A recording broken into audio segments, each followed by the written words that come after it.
Any comments on the Battle of Kayadara near present day Mount Abu, southern Rajasthan, where Mohammad Ghori was defeated by a lady warrior before the Battle of Tarain?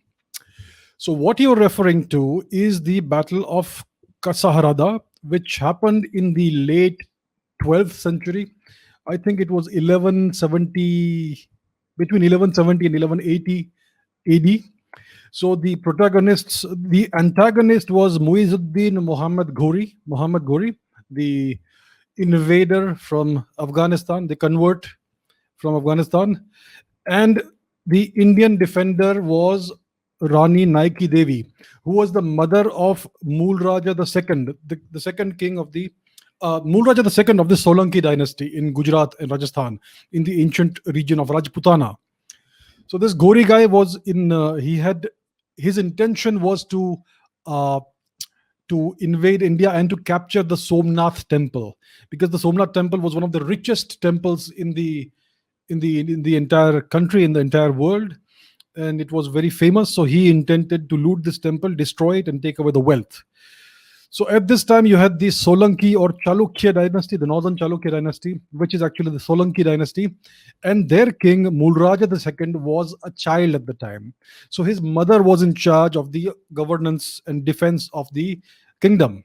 So her name was Naiki Devi, and she had to go and face this invader, this evil terrorist, so to say, Muhammad Ghori. And there was this battle between present day Gujarat and Rajasthan, near, like you say, Mount Abu.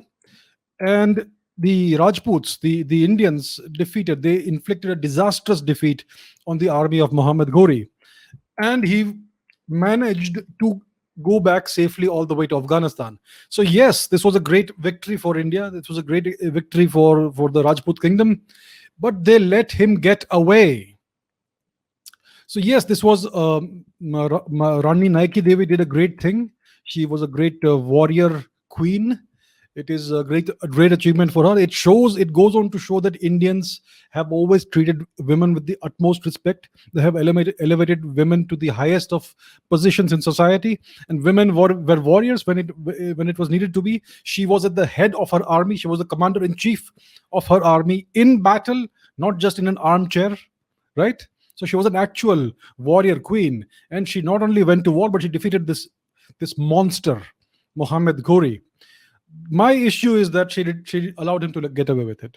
She allowed him to escape with his life, and you would see this again in 1191 when Prithviraj Chauhan again defeated Muhammad Ghori, but allowed him to get away with his life and escape, and he was able to return and then do what he did in India. Right. So this was the beginning of the dark ages of India, the successful invasion of Muhammad Ghori in the Battle of Tarain, in which he defeated, in the second Battle of Tarain, in which he was able to defeat Prithviraj Chauhan. So he was allowed to get away by Rani Naiki Devi. Then 17 years later, he was allowed to get away by Prithviraj Chauhan. And eventually, after suffering so many defeats at the hands of the Rajputs, he learned their strategies and tactics, and he was finally able to defeat them and take over India and subjugate it and brutalize it. So this is one of the big lessons of history. We Indians enjoy this. Yes, our queen defeated the guy. Our king Prithviraj defeated the guy. But what happened in the end? How stupid were they? How stupid were these great, brave, valorous Rajputs who allowed the enemy of the nation to get away repeatedly? This is stupidity of the highest kind.